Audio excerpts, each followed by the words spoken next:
Hello friends and neighbors, it's John on CGTV5 and time again for the Berger Beat, where we bring you some community services from Berger Health Systems.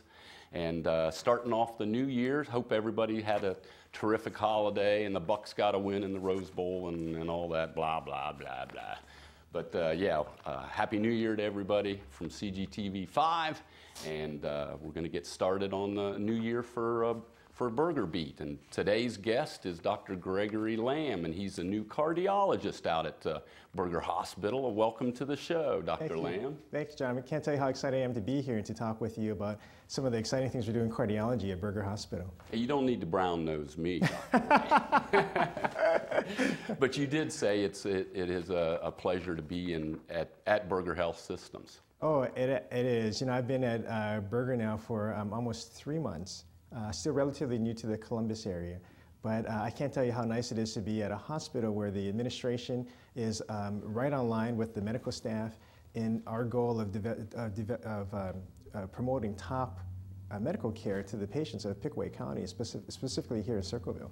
So you're saying that you don't find that in all hospitals? Well, it's hard. You know, a lot of times the administration might have a disparate view from the medical staff. But at Berger Hospital, I think it's a really unique situation led by Tim Coburn and his staff, and they really want to do what's best for the patients. And we're able to align our goals very similarly, and I think we're going to be doing some fantastic things for the hospital, but also for the community, and most importantly for our patients. All right.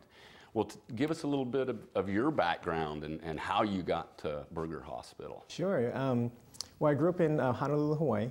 After spending 18 years there, then I went off to college on the East Coast. So I went to Yale University for 4 years. And then after I finished with college, then I did a 2-year fellowship at the National Institutes of Health in Bethesda, Maryland. And then after finishing that, then I went to the University of Rochester, spent 5 years there in medical school. And I spent 1.5 years in medical school at Ohio State and doing research in cardiology for 1.5 years. Actually, at that time, my wife was doing her graduate work at Ohio State, and we found that we just absolutely loved Columbus and Mid-Ohio. And then after when I got done with my medical school training, I spent the last 7 years in Durham, North Carolina at Duke University, doing my internship and residency in internal medicine and then doing a 5-year fellowship in cardiology and vascular medicine. But we always kept our eye on coming back to Columbus and to Central Ohio. And then so when it came time to look for jobs, and this job opportunity opened up, we actually just took it in a heartbeat.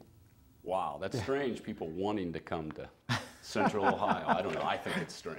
Yeah, well, you know, we had a fantastic time here. We think the medical community is top notch over here. And then also, since the time that we left, my wife's family has moved to the area too, so it was just further incentive for us to come back. Yes. Yeah. You said you've got a family and one on the way, so that does make family all that more important. Yeah, we have a 3-year-old son. His name is Ben, and we have another one due in a couple of months.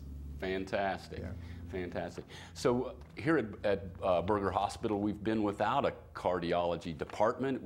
Is it considered a department out there? Yeah, you know, I think that's actually a really good point. You know, since being here, what I've learned is that I think the cardiology service here in Circleville has always been good, but what I hear a lot of patients tell me is that it's perhaps been a little spotty.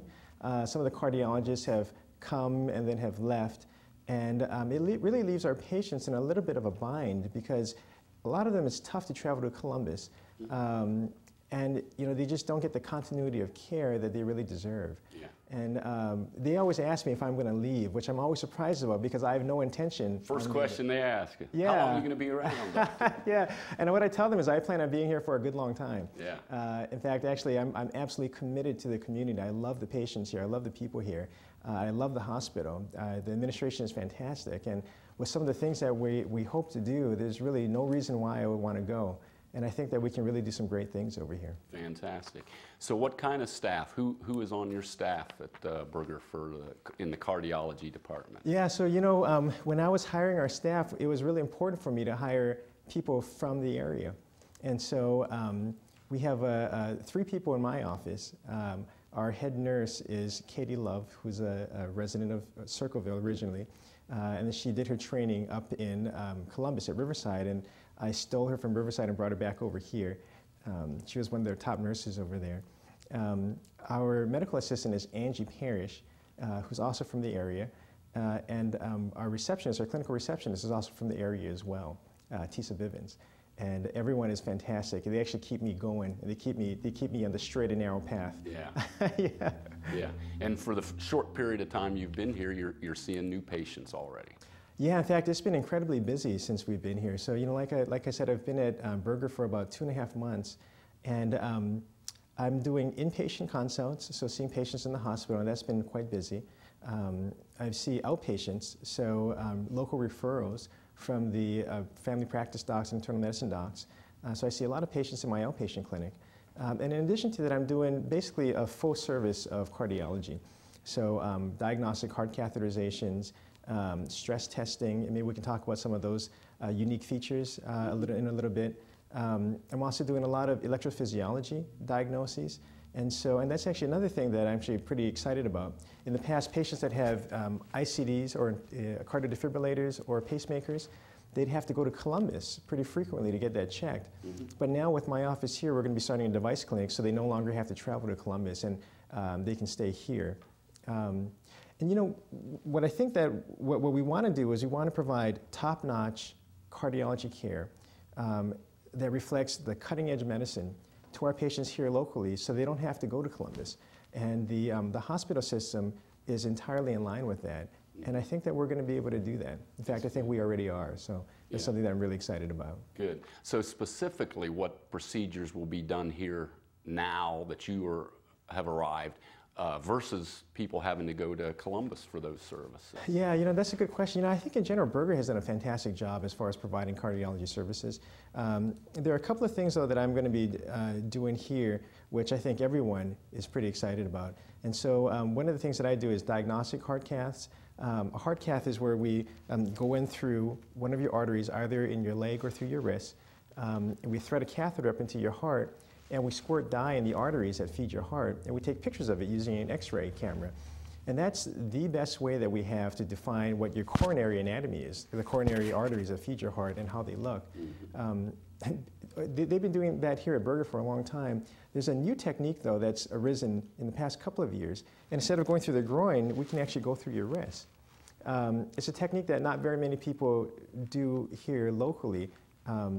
But this technique, which is called a radial artery approach, has been shown to be actually much more beneficial.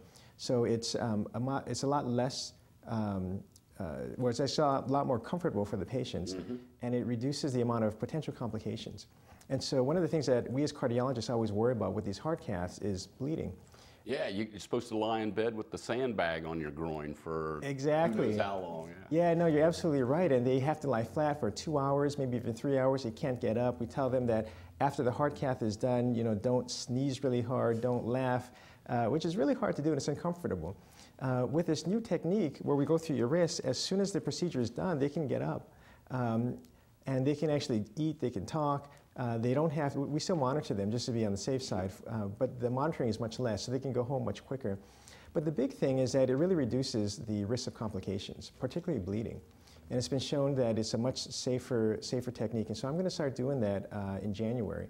And what we did was we actually brought our staff at Berger up to Riverside, where they got trained, and now we're going to be offering that as an option for patients that it's appropriate for. That sounds, yeah, much easier and more convenient for the patient. Yeah, it's actually a little harder for me. It's a little harder for the cardiologist. Oh, but, so you're going to have to work at it. Yeah, but I think that in the long run it's better for the patients, it's better for medical care, it's better for the hospital. That's good. Yeah. That's good.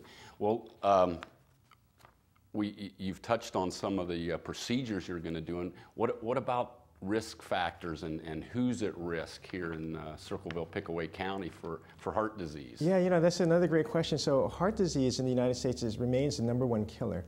In fact, the number of people that die each year from heart disease surpasses lung disease, accidents, cancers combined. In fact, they estimate that about 80 million Americans have heart disease, and of that, about 2,400 people die every day from heart disease. And so they equate that to a person dying every 34 seconds. That's a lot. There's a number of risk factors that contribute to this. Smoking is one, it's a big one.